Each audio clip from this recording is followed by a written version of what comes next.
الدین الخالص. وقال تعالی وَإِذَا مَرِضْتُ فَهُوَ يَشْفِينِ. بزرگان محترم، ملت اسلامیہ کے نوجوان ساتھیوں اور خواتین اسلام، تمام قسم کی تعریف، ہر طرح کی حمد و ثنا تنہا اللہ رب العالمین کا حق ہے، جو اللہ رب العالمین میرا اور آپ کا خالق اور مالک اور رازق ہے، اور درود و سلام کا نزول ہو محمد صلی اللہ علیہ وسلم پر، جو اس امت کے اندر سراپا رحمت بنا کر کے بھیجے گئے. حاضرین جمعہ، بیماری انسانی زندگی کا ایک لازمی حصہ ہے. انسان چاہے مسلمان ہو یا کافر، نیک ہو یا بد، انسان چاہے ایک عام آدمی ہو یا اللہ کا ولی ہو یا کوئی صحابی یا نبی، بیماری سے کسی کے لیے بھی حفاظت نہیں ہے. یہ چیز انسانی زندگی سے چمٹی ہوئی ہے اور لگی ہوئی ہے. آپ دیکھیں، چاہے چھوٹی ہو یا بڑی، کسی نہ کسی مرحلے میں انسانی زندگی کو اس سے سابقہ اور سامنا کرنا پڑتا ہے. چاہے سر درد ہو یا کھانسی یا اس سے بڑھ کر کوئی اور بڑا مرض ہو، کبھی نہ کبھی انسان کو ان چیزوں سے جھوجنا پڑتا ہے. لہذا آپ دیکھیں، اسی لیے ابراہیم علیہ السلام نے جب اپنی قوم کو اللہ تبارک و تعالیٰ کی طرف بلایا اور اللہ رب العالمین کے انعامات اور احسانات کو جب اپنی قوم کے سامنے ذکر کیا، ان کا مقصد لوگوں کو بت پرستی سے ہٹا کر ایک اللہ تبارک و تعالیٰ کی طرف ان کو بلانا تھا. ان کا مقصد معبود برحق کی تعریف کرنا تھا کہ اصل حقیقت میں معبود برحق کون ہے. تو جہاں پہ اللہ رب العالمین کا انہوں نے چند احسانات کو ذکر کیا، تو اس میں انہوں نے اس احسان کو بھی ذکر کیا کہ وَإِذَا مَرِضْتُ فَهُوَ يَشْفِينِ. اللہ رب العالمین نے سورہ شعراء کے اندر اس واقعے کو بیان کیا کہ یاد کرو جب ابراہیم علیہ السلام نے اپنی قوم سے کہا کہ وَإِذَا مَرِضْتُ فَهُوَ يَشْفِينِ، کہ اے میری قوم والوں، جب میں بیمار پڑ جاتا ہوں تو اللہ رب العالمین ہے جو مجھ کو شفا دیتا ہے اور مجھے شفایابی نصیب کرتا ہے.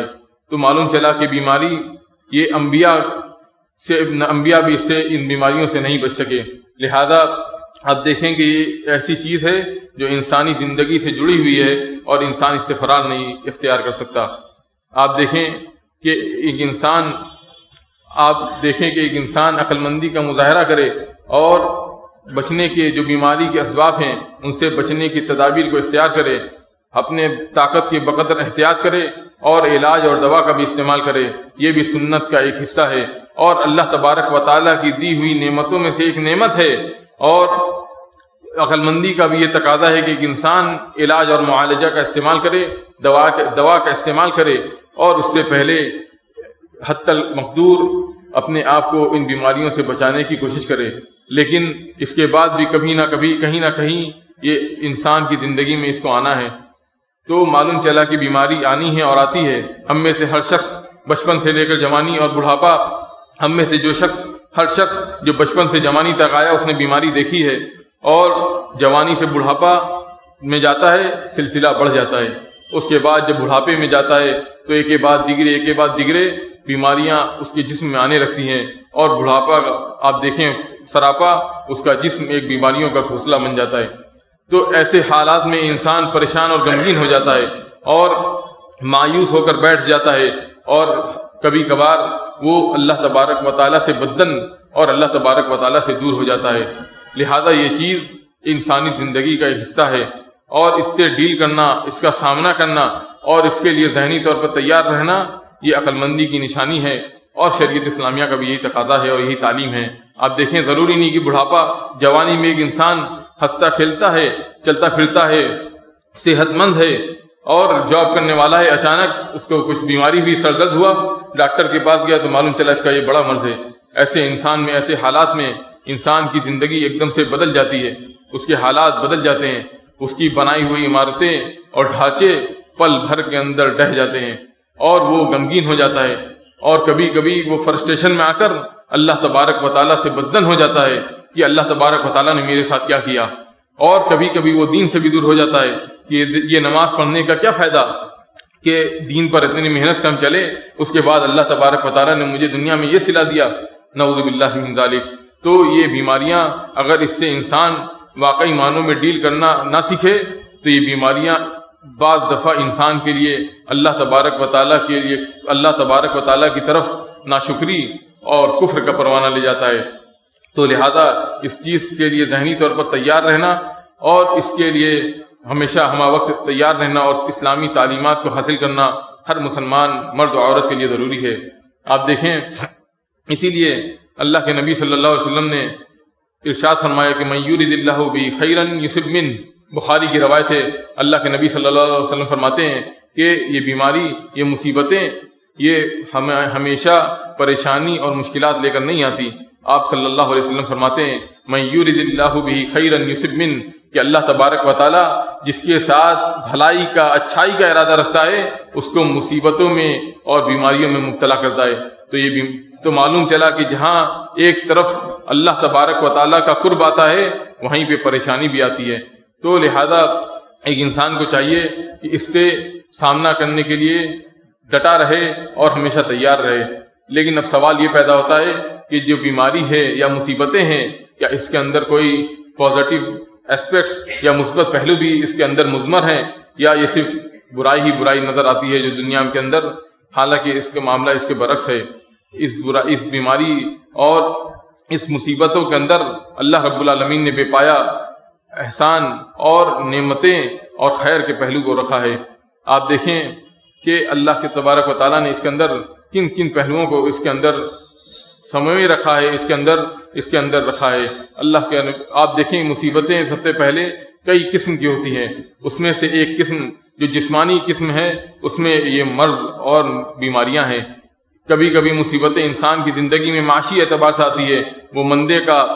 اور قحط سالی کا شکار ہوتا ہے۔ کبھی سیاسی حالات کے بگڑنے کی وجہ سے انسانی زندگی پر مصیبتیں آتی ہیں۔ تو لہذا آج کے خطبہ جمعہ کے اندر ہم دیکھیں گے کہ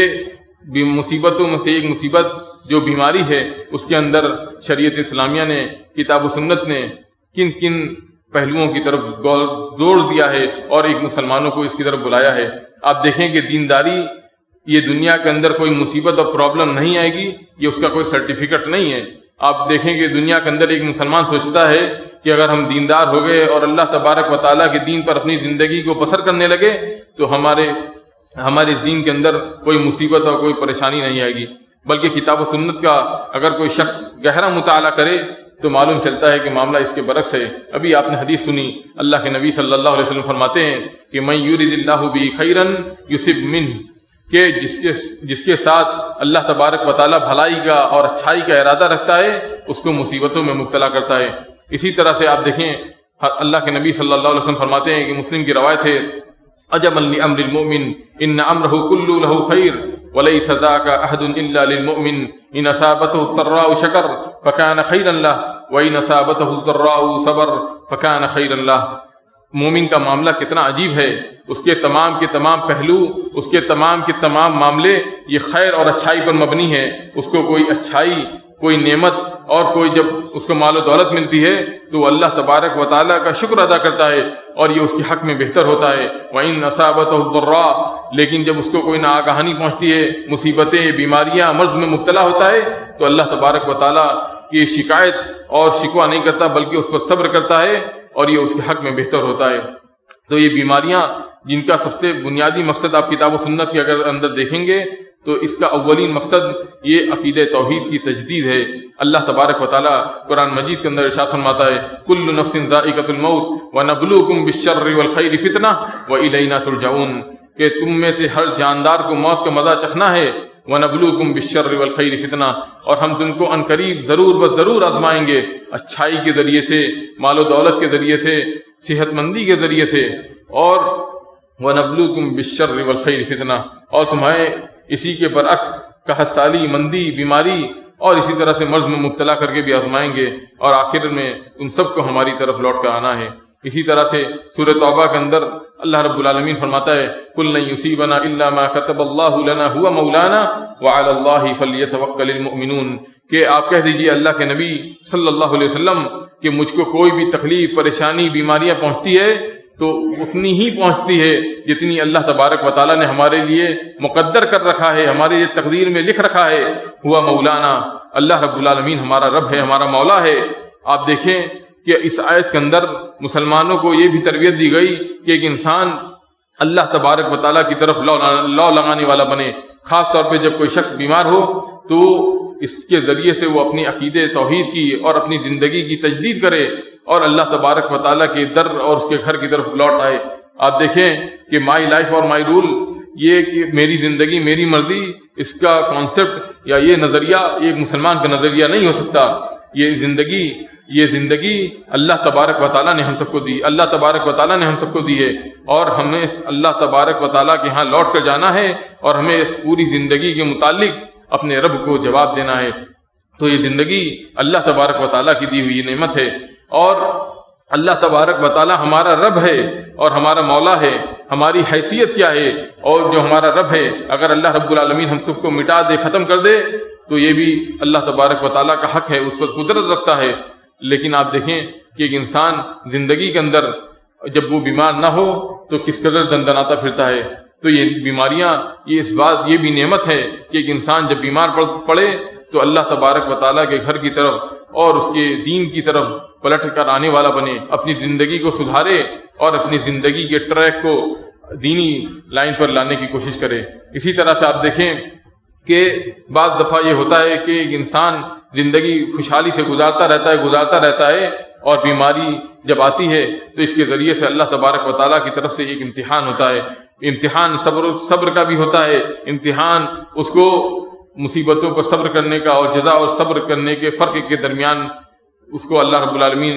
یہ آزمانا چاہتا ہے کہ بندہ صبر کرنے والا ہوتا ہے یا صبر نہیں کرتا، جزا اور فضا کرتا ہے۔ اللہ کے نبی صلی اللہ علیہ وسلم فرماتے ہیں، حضرت انس رضی اللہ تعالیٰ عنہ راوی ہیں، فرماتے ان عظم الجزاء مع عظم البلاء وان اللہ اذا احب قوما ابتلاهم فمن رضی فلہ الرضا ومن سخط فلہ السخط۔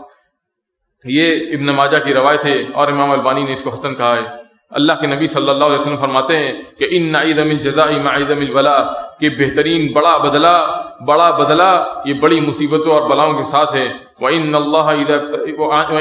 إِذَا أَحَبَّ قَوْمًا ابْتَلَاهُمْ، اور اللہ تبارک و تعالیٰ جب کسی قوم کو، جب کسی لوگوں کو پسند کرتا ہے، محبت رکھتا ہے، تو ان کو مصیبتوں میں اور پریشانیوں میں مبتلا کرتا ہے۔ آپ دیکھیں گے ایک طرف محبت ہے، اللہ تبارک و تعالیٰ جب کسی قوم سے محبت رکھتا ہے تو اس کو مصیبتوں اور بیماریوں میں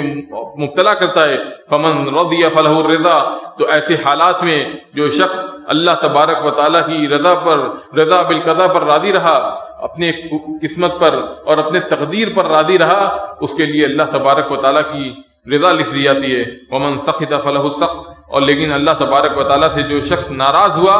تو اللہ رب العالمین بھی اس کے لیے ناراضگی کو لکھتا ہے۔ ایک روایت کے اندر ہے فمن صبر فلہ الصبر ومن جزع فلہ الجزاء، کہ جو شخص صبر کرتا ہے اللہ تبارک و تعالیٰ کی طرف سے اس کو صبر کرنے کی توفیق اور صبر کرنا اس کے لیے آسان کر دیا جاتا ہے۔ لیکن جو شخص صبر نہیں کرتا، اللہ تبارک و تعالیٰ کی شکایت اور اللہ تبارک و تعالیٰ سے بدظن ہو جاتا ہے اور جزا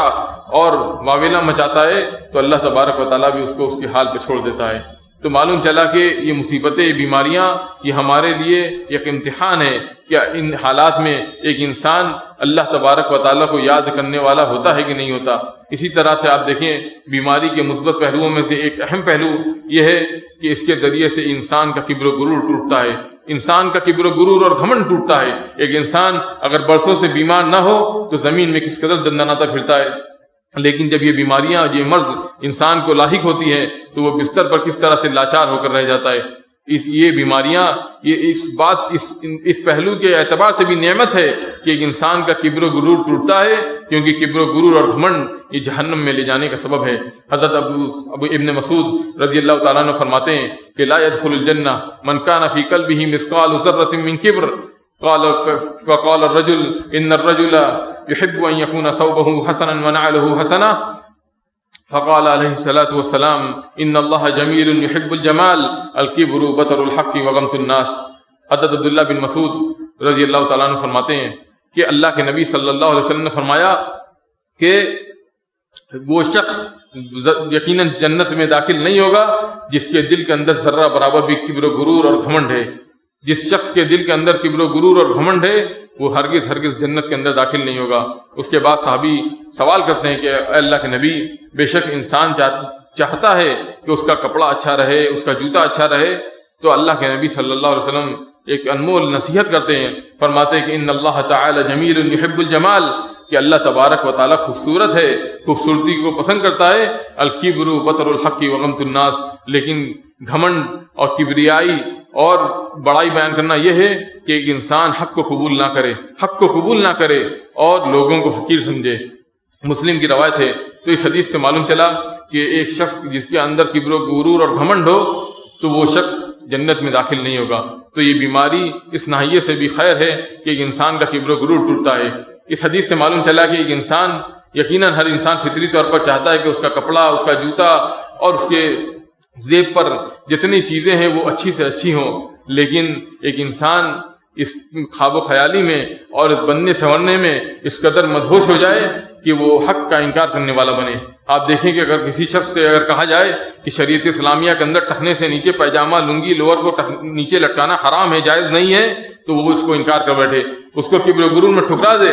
اور کتنا بدبخت ہے وہ شخص جو مسجد میں آتے وقت تو اپنے ٹخنے سے اوپر اظہار کو کرتا ہے، لیکن مسجد سے نکلتا ہی واپس اس کو نیچے کر دیتا ہے۔ تو یہ چیزیں یہ نماز سے متعلق نہیں ہیں، یہ ان زندگی سے متعلق ہے۔ جو احکام، جو شریعت اسلامیہ کے احکام ہیں وہ ہماری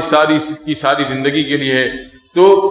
ایک شخص جب کبر میں مبتلا ہوتا ہے تو وہ حق کو ٹھکرانے والا بن جاتا ہے۔ اسی طرح سے آپ دیکھیں ہر وقت زیب و زینت اختیار کرنا، بند سور کے رہنا، یہ بھی کوئی اچھی عادت یا اچھی خصلت نہیں ہے۔ حضرت فضالہ بن عبید صحابی ہیں، جب مصر کے والی بنائے گئے تو ان کے بعد ایک صحابی آئے تو دیکھا، جب ان پر داخل ہوئے تو دیکھا کہ ان کے بال بکھرے ہوئے ہیں، بیٹھے ہیں، کام میں مشغول ہیں۔ تو انہوں نے کہا کہ اے صحابی، آپ والی مصر ہیں، آپ اس قدر ایسے حالات میں کیوں ہیں؟ آپ کو چاہیے تھا کہ بند صبر کے بیٹھیں۔ تو انہوں نے ایک حدیث سنائی، ابن ماجہ نے اس کو روایت کیا ہے، حسن درجے کی روایت ہے۔ انہوں نے کہا کہ نہانا عن رسول اللہ صلی اللہ علیہ وسلم عن الارفاع وامرنا ان نحتفی احیانا، کہ اللہ کے نبی صلی اللہ علیہ وسلم نے ہمیں ہر وقت تیار رہنے سے اور زیب و زینت اختیار کرنے سے منع کیا ہے، کیونکہ اس کے اندر وقت کا ضیاع ہے اور انسان کی زندگی یہ ایک انمول ہے۔ اس کو ہماری زندگی کا مقصد یہ اللہ تبارک و تعالیٰ کی عبادت ہے۔ اور اس کے بعد جب وہ جانے لگے اور ننگے پاؤں تھے، جوتا نہیں پہنے تھے، تو اس کے بعد فرمایا کہ وَأُمِرْنَا أَن نَحْتَفِيَ أَحْيَانًا، کہ اللہ کے نبی صلی اللہ علیہ وسلم نے ہمیں یہ حکم دیا ہے کہ ہم کبھی کبھی ننگے پاؤں بھی چلا کریں۔ تو معلوم چلا کہ اس سے انسان کا کبر و غرور ٹوٹتا ہے۔ ایک دوسری روایت کے اندر اللہ کے نبی صلی اللہ علیہ وسلم فرماتے کہ نہینا عن الرفع وامرنا ان نرتفع احیانا، اللہ کے تبارک و تعالیٰ نے ہمیں ہر وقت زیب و زینت اختیار کرنے سے منع کیا ہے، اور اجازت ہے، رخصت ہے کہ ہم کبھی کبھار انسان اچھی خصلت میں تیار ہو کر رہے۔ تو معلوم چلا کہ ہر وقت زیب و زینت اختیار کرنا اور ایسے لباس میں زیب تن ہو کر مسجد میں آنا کہ انسان کی نماز جو ہے اس کو نماز سے زیادہ اپنے کپڑے کی فکر ہو، تو یہ واقعی معنوں میں ایک مذموم اور ایک جو ہے قابل رحم یہ صفت ہے۔ تو معلوم چلا کہ کبر و غرور اور گھمنڈ ایک انسان کی زندگی کو جہاں دنیاوی اعتبار سے وہیں اخروی اعتبار سے برباد کر دیتی ہے۔ اسی طرح سے آپ دیکھیں کہ یہ بیماری ایک انسان کے لیے مکفرات الذنوب کا سبب بنتی ہے، انسان کی گناہ اس سے جھڑتے ہیں۔ اللہ کے نبی صلی اللہ علیہ وسلم فرماتے ہیں، حضرت ابو سعید خدری اور ابو ہریرہ رضی اللہ تعالیٰ عنہما اس حدیث کے راوی ہیں، بخاری مسلم کی روایت ہے، اللہ کے نبی صلی اللہ علیہ وسلم فرماتے ہیں، ما یصیب المسلم من نصب ولا وصب ولا ہم ولا حزن ولا عدن ولا غم حتى الشوكة يشاكها الا كفر الله بها من خطاياه، کہ کسی بھی مسلمان کو جو مصیبتیں، کچھ مصیبت پہنچتی ہے، چاہے وہ غم کے ذریعے سے ہو، پریشانی کے ذریعے سے ہو، حتیٰ کہ اس کو ایک کانٹا بھی چبھتا ہے، تو اللہ تبارک و تعالیٰ اس کے ذریعے سے اس کے چند گناہوں کو اور اس کے گناہوں کو بخشش کرتا ہے، مغفرت فرما دیتا ہے۔ تو یہ بیماریاں ایک انسان کو چاہیے کہ اس پہلوؤں پر بھی نظر رکھے کہ یہ بیماریاں یہ ہمارے لیے گناہوں کے معافی کا ذریعہ بنتی ہیں۔ اسی طرح سے آپ دیکھیں ایک انسان اس کو چاہیے کہ ان حالات میں اپنی موت کی اور موت کے بعد کی زندگی کی تیاری کرے۔ حضرت ابن عمر رضی اللہ تعالیٰ عنہ فرماتے ہیں کہ ان جاءه رجل الى النبي صلی اللہ علیہ وسلم فسلم على النبي صلی اللہ علیہ وسلم ثم قال اي المؤمنین افضل قال احسنهم خلقا۔ فرماتے ہیں کہ ایک آدمی اللہ کے نبی صلی اللہ علیہ وسلم کے پاس آیا اور آپ کو سلام کیا صلی اللہ علیہ وسلم کو، اور اس کے بعد کہا کہ اے اللہ کے نبی آپ بتائیں کہ ای المؤمنین افضل، کہ سب سے بہترین اور سب سے اچھا مومن کون ہے؟ تو آپ نے فرمایا کہ احسنہم خلقا، کہ جس کی اخلاق سب سے اچھے ہوں، جس کے اخلاق سب سے اچھے ہوں وہ مومن حقیقت معنوں میں سب سے اچھا مومن ہے۔ اس کے بعد فرماتے کہ ای المؤمنین اکیس، آپ فرمائیں، آپ بتائیں اللہ کے نبی صلی اللہ علیہ وسلم سب سے چالاک اور سب سے چتر مومن کون ہے؟ اللہ کے نبی صلی اللہ علیہ وسلم فرماتے ہیں اکثرہم للموت ذکرا واحسنہم لما بعدہ استعدادا اولئک الاکیاس۔ ابن ماجہ نے اس حدیث کو روایت کیا اور امام البانی نے اس کو حسن کہا ہے۔ تو کہ فرماتے ہیں کہ ایک مومن، اس کے بعد سوال کرتے ہیں کہ سب سے چالاک مومن کون ہے؟ اللہ کے نبی صلی اللہ علیہ وسلم فرماتے ہیں کہ اکثرہم للموت ذکرا، کہ وہ مومن ایک ایمان والا اپنی موت کو سب سے زیادہ یاد کرنے والا بنے، واحسنہم لما بعدہ استعدادا، اور موت کی بعد کی زندگی کے لیے زیادہ سے زیادہ تیاری کرنے والا بنے، اولئک الاکیاس، یہ مومن یا ان صفات کے لوگ یہ حقیقت معنوں میں چالاک اور چتر لوگ ہیں۔ تو معلوم چلا کہ یہ بیماریاں جب آتی ہیں تو انسان کو چاہیے کہ اپنی موت اور موت کی بعد کی زندگی کے لیے تیاریاں کرے اور ان حالات میں اللہ تبارک و تعالیٰ کی طرف پلٹ آئے۔ اسی طرح سے آپ دیکھیں کہ بعض دفعہ یہ بیماریاں یہ انسانوں کے کرتوت اور ان کی بدعمالیوں کے سبب آتی ہیں۔ اللہ تبارک و تعالیٰ سورہ شورى کے اندر فرماتا ہے کہ وما اصابکم من مصیبت فبما کسبت ایدیکم ویعفو عن کثیر، کہ تمہیں جو بھی مصیبتیں پریشانیاں پہنچتی ہیں یہ تمہارے اپنے کرتوت کا بدلہ ہے، ویعفو عن کثیر، حالانکہ اللہ تبارک و تعالیٰ تو کتنے گناہوں کو معاف کر دینے والا ہے، اکثر گناہ کو اللہ رب العالمین تو معاف کر دینے والا ہے۔ ہماری جو بعض بدعمالیاں بعض کرتوت کے سبب اللہ تبارک و تعالیٰ ہمیں اس دنیا کے اندر کچھ عذاب میں کچھ فتنے میں مبتلا کرتا ہے تاکہ ہم سب اللہ تبارک و تعالیٰ کی دین کی طرف پلٹ آئیں، اور لہذا ہم سب کو چاہیے کہ ہم سب اللہ تبارک و تعالیٰ کے دین پر عمل کرنے والے اور چلنے والے بن کر زندگی گزاریں۔ اسی طرح سے آپ دیکھیں کہ یہ بیماریاں اور جو شخص بیمار ہوتا ہے چاہے مرد ہو یا عورت، اگر وہ صحیح اور اچھے حالات میں جو عمل اور جو نیک اعمال کو انجام دیتا تھا، لیکن جب وہ بیمار ہو جاتا ہے یا سفر پر چلا جاتا ہے تو یہ بھی شریعت اسلامیہ کی ایک محاسن میں سے اللہ تبارک و تعالیٰ کی یہ احسان ہے، نعمت ہے کہ اس کو حالت سفر میں یا حالت مرض میں اس کا اجر ملتا رہتا ہے۔ حضرت جو ہے عبداللہ بن عمر اور ابو موسیٰ الاشعری رضی اللہ تعالیٰ عنہ فرماتے ہیں کہ اذا مرض العبد وسافر كتب له مثل ما كان يعمل مقيما صحيحا۔ صحیح بخاری کی روایت ہے، اللہ کے نبی صلی اللہ علیہ وسلم فرماتے ہیں کہ جب بندہ بیمار ہو جاتا ہے یا سفر پر چلا جاتا ہے، اللہ تبارک و تعالیٰ اس کے حق میں ان اعمال کو لکھتا رہتا ہے جب وہ مقیم اور صحیح سالم تھا۔ تو معلوم چلا کہ حالت مقیم میں اور حالت صحت مندی میں جو شخص عمل کرتا رہے لیکن جب وہ بیمار پڑتا ہے تو اللہ تبارک و تعالیٰ اس کا بھی اس کو اجر دیتا رہتا ہے۔ اللہ رب العالمین ہم سب کو ایک اللہ تبارک و تعالیٰ کی طرف لو لگانے والا بنائے، اللہ رب العالمین کے دین پر چلنے والا ہم سب کو بنا کر زندہ رکھے۔ اللہ رب العالمین ہم میں سے جو بیمار ہیں ان کو شفایا فرما، اور جو پریشان ہیں ان کی پریشانیوں کو دور کر دے، جو مخروض ہیں ان کو قرض سے نکلنے کی سبیل پیدا کر۔ اللہ رب العالمین ہم سب کو جب تک زندہ رکھے اسلام پر زندہ رکھے، اور جب اپنے پاس بلائے تو ایمان کی حالت میں بلائے۔ آمین وآخر دعوانا الحمد للہ رب العالمین۔ بارک اللہ لنا ولکم فی القرآن المجید ونفعنی بالآیات والذکر الحمید، انہ تعالی جواد ملک بر رؤوف رحیم۔